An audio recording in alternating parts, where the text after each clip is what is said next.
आदाब, मैं हूं मुमताज आलम रिजवी और इस वक्त मैं बात करूंगा जौहर यूनिवर्सिटी की। जौहर यूनिवर्सिटी रामपुर, जी हां, जिसके बारे में अब ये खबर आई है कि उसके जो 40 इमारतें हैं उनमें से 38 इमारतों पर बुलडोजर चलाया जाएगा।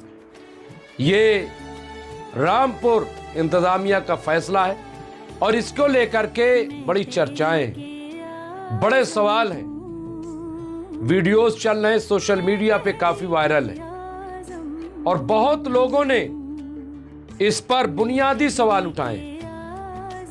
हर किसी ने इस फैसले को मुस्तरद किया है, इस फैसले की मजम्मत की है। जौहर यूनिवर्सिटी जो आजम खान से मंसूब है,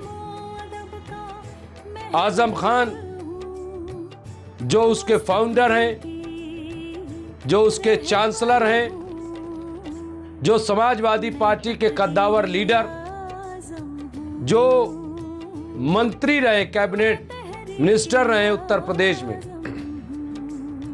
वो इस वक्त जेल में है, उनका बेटा भी जेल में है। और जौहर यूनिवर्सिटी जो इस वक्त तालीम का मरकज बन गई है। आज जब पूरी दुनिया में तालीम को बढ़ाने की बात हो रही है, नए नए इदारे खोलने की बात चल रही है, नए नए इंस्टीट्यूशन कायम करने की बात चल रही है, आखिर क्या वजह है कि जौहर यूनिवर्सिटी को यह बता करके कि इसने रूल रेगुलेशन फॉलो नहीं किए इसलिए सभी इमारतें गिरा दी जाएंगी, सिर्फ 2 इमारतें बाकी रहेंगी? आखिर क्यों? क्या वाकई ऐसा है? अभी मैं सुन रहा था वहां के जिम्मेदारों को, उनका ये इल्जाम है कि ये जिस कानून की बात कर रहे हैं वो 2024 में बना, जबकि पूरी इमारतें 2024 से पहले की बनी हुई हैं और जो भी रूल रेगुलेशन थे उन सबको फॉलो किया गया। जाहिर सी बात है कि आजम खान लीडर 10 बार वहां से MP MLA हुए और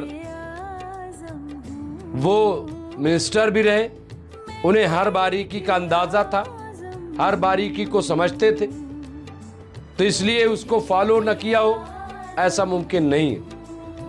लेकिन जब नीयत सही ना हो, जब सरकार को लगे कि इसे मिटाना है, तो क्या महज इसलिए कि इसका नाम जौहर यूनिवर्सिटी, ये अली ब्रादरान के नाम पे, इसलिए? ये कौन लोग हैं, कैसी शख्सियत है और फिर इनसे नफरत क्यों? मैं एक चीज और बता दूं, बात जौहर यूनिवर्सिटी की नहीं है और ये जौहर यूनिवर्सिटी तक रुकेगा भी नहीं। इनका बस चले तो ये जामिया मिल्लिया इस्लामिया को भी खत्म कर दे, इनका बस चले तो ये अलीगढ़ मुस्लिम यूनिवर्सिटी को भी तबाह कर दे। ये है और इसीलिए लोग ये कह रहे हैं कि भाई ये जो सरकार आई है इसको तालीम से कोई लेना देना नहीं, एजुकेशन से कोई लेना देना नहीं। आज आप बताइए, यूनिवर्सिटी की बात होनी चाहिए, शिक्षा की बात होनी चाहिए, अस्पताल की बात होनी चाहिए, लेकिन बात किसकी हो रही है? अयोध्या की बात चल रही, बात चल रही है मथुरा में भगवान श्री कृष्ण मंदिर की, बात चल रही है काशी विश्वनाथ जी की। इस पे मंदिर, संभल में मंदिर, इन सब पे कोई 40,000 की लिस्ट लिए घूम रहा है, पूरे भारत को खोदने पे उतारू है। ये पूरा माहौल, पेपर लीक हो रहा है उसकी कोई परवाह नहीं है, बेरोजगारी है उसकी कोई परवाह नहीं है, महंगाई है उसकी कोई परवाह नहीं, किसानों को उसका हक नहीं मिल रहा है, कोई परवाह नहीं है, कोई परवाह नहीं है। अब ये जो जौहर यूनिवर्सिटी रामपुर में बनी है, इतना बड़ा इदारा, 350 एकड़ में फैली इस यूनिवर्सिटी, क्या यहां सिर्फ मुस्लिम बच्चे पढ़ते हैं? एक तरफ आप कहते हो कि मदरसे में नई टेक्नोलॉजी आनी चाहिए, मदरसे को मॉडर्न एजुकेशन का हब बनाना चाहिए, मदरसे में जदीद तालीम देनी चाहिए, वहाँ के बच्चों को साइंस पढ़ाना चाहिए, मैथ्स पढ़ाना चाहिए, ज्योग्राफिया पढ़ाना चाहिए, डॉक्टर और इंजीनियर बनाना चाहिए, तो वहाँ तो मदरसे आपको याद आते हैं। लेकिन जहाँ पे ये एजुकेशन इंजीनियर बनाने की बात है, जहाँ पे डॉक्टर बनाने की बात है, जहाँ पे हिस्टोरियन, साइंसदान, ये सब, उसको आप गिरा रहे हो, उसको खत्म कर रहे हो। ये दोहरा पैमाना क्यों? बार बार ये नारा कि हमारे प्रधानमंत्री ने कहा कि मदरसे के बच्चों में एक हाथ में कुरान, दूसरे हाथ में कंप्यूटर। कहने में बहुत अच्छा लगता है, बयान देने में बहुत अच्छा लगता है। सवाल यह है कि कंप्यूटर का बजट कहां है? कौन दे रहा है कंप्यूटर का बजट? कितना सरकार ने अब तक दिया कंप्यूटर का बजट? एक मौलाना आजाद एजुकेशन फाउंडेशन, उसको भी तबाह कर दिया, उसको भी बर्बाद कर दिया। स्कॉलरशिप पे लगाम लगाई जा रही है और कह रहे हैं कि कंप्यूटर और वो। भाई, मदरसे में जो जदीद तालीम के लिए टीचर्स अपॉइंट किए गए थे, क्या उन्हें वक्त पे तनख्वाह मिल रही है? तो ये सारी बातें, कई बार ऐसा लगता है कि सिर्फ हवा हवाई। अब जौहर यूनिवर्सिटी जो इतनी खूबसूरत यूनिवर्सिटी बनी, हो सकता है कि वहां पे आजम खान ने कुछ ज्यादती की हो। जब बड़ा इदारा इस तरह का बनता है तो ऐसा नहीं है कि कहीं ना कहीं कुछ ज्यादती होती है। हो सकता है किसी की जमीन जो है कम पैसे में ली हो, किसी की जमीन एक्वायर हो गई हो, बहुत सारी शिकायतें हो सकती हैं। लेकिन क्या उन्होंने अपना कोई महल बनाया है? क्या उन्होंने ताजमहल बनाया? नहीं, शिक्षा के मंदिर की बुनियाद रखी है। हमारे यहां कहा जाता है जो इंस्टीट्यूशन होते हैं एजुकेशन के, उनको शिक्षा का मंदिर कहा जाता है। तो आजम खान ने तो शिक्षा का मंदिर बनवाया है, भव्य मंदिर बनवाया है। तो इससे परेशानी क्या? फिर वहां स्टाफ क्या सब के सब मुस्लिम है? वहां क्या सब के सब मुस्लिम बच्चे पढ़ते हैं? पढ़ते भी हो तो भारतीय हैं। लेकिन मैं कह रहा हूं कि ऐसा नहीं है, ऐसा नहीं है। और अगर वहां से बच्चे पढ़ के निकलेंगे तो क्या वो पाकिस्तान के लिए काम करेंगे? भाई, वो भारत के भारतीयों के लिए काम करेंगे। आप उसमें रूल्स ले आओ, आप उसे मदद करो, आप निगरानी करो उसकी। कौन मना कर रहा है? आप चेक करो, देखो, आप उसे, आप सरकार में हो, सरकार की जो जिम्मेदारी है वो करे। लेकिन एक बहाना बता करके बुलडोजर चला देना इतने बड़े इदारे पर। इस तरह के इदारे क्या एक दिन में बनते हैं? एक घंटे में बनते हैं? लाख बुराइयां आजम खान में हो, लेकिन आजम खान ने अगर ख्वाब देखा तो उन्होंने अपने महल बनाने का ख्वाब नहीं देखा। आजम खान ने ख्वाब देखा तो शिक्षा के मंदिर को बनाने का ख्वाब देखा। अलीगढ़ मुस्लिम यूनिवर्सिटी जैसा एक दूसरा इदारा कायम करने का ख्वाब देखा। और ये ख्वाब मुल्क की तामीर के लिए, क्योंकि जितना पढ़ा लिखा, भाई आपकी शिकायत है मुस्लिम बच्चियों में तालीम की कमी है, मुस्लिम लड़के जो है तालीम हासिल नहीं कर रहे हैं, तो आप बताइए अब इसमें क्या है? क्या इसमें तालीम हासिल नहीं करेंगे? एजुकेट नहीं होंगे? परेशानी कहां है? दिक्कत कहां पे आ रही है? ये इतनी नफरत क्यों है? यही बात मैं आजम खान के लिए भी कहता कि भाई इंतकामी कार्रवाई नहीं होनी चाहिए। आप इख्तिदार में आए हैं तो आप पॉजिटिव काम करें, पॉजिटिव काम करना चाहिए। कुछ चीजें हुई थी, मैंने उसको भी क्रिटिसाइज किया था। बड़े बड़े गेट जो पुराने बने थे, मैंने कहा था कि इन्हें नहीं गिराया जाना चाहिए। ये है, लेकिन सवाल वही है कि वही काम दूसरा करे। ये ठीक नहीं है। ये शिक्षा का मंदिर बना है।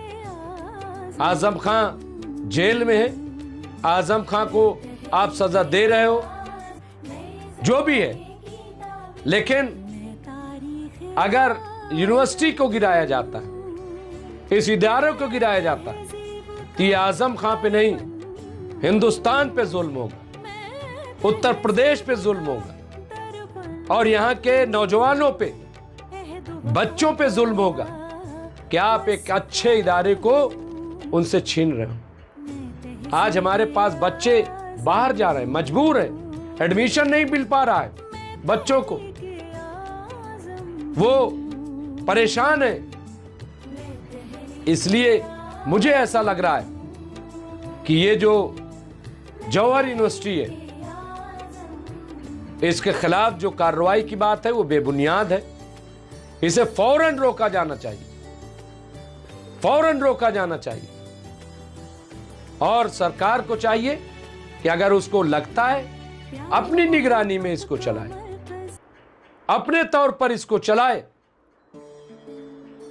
एक चीज और, अभी मैं सुन रहा था कि ये इसलिए भी इन महीनों में किया जाता है ताकि बच्चे डर जाएं और जौहर यूनिवर्सिटी में एडमिशन न लें। ये भी साजिशें हैं। बड़े बड़े प्राइवेट इदारे, आज कंपटीशन है, हॉस्पिटल्स में कंपटीशन है, ये तो स्कूल और यूनिवर्सिटी कॉलेज है। आज एक बाजार बना हुआ है एजुकेशन सिस्टम हमारा। आप MBA MBBS जो है वो करने के लिए आपको करोड़ों रुपया चाहिए, कहां से गरीब लाएगा? इंजीनियर बनने के लिए करोड़ों रुपया चाहिए, कहां से गरीब का बच्चा लाएगा?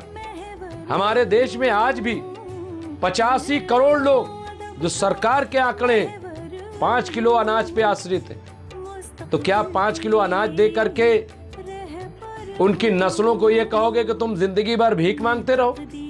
तुम्हें पढ़ने का हक नहीं है, तुम्हें सर उठा के चलने का हक नहीं है, तुम्हें किसी इदारे में जाने का हक नहीं है। सिर्फ 5 किलो अनाज लो और वहीं सड़ते रहो? नहीं, 5 किलो अनाज देने से मसला हल नहीं होता है।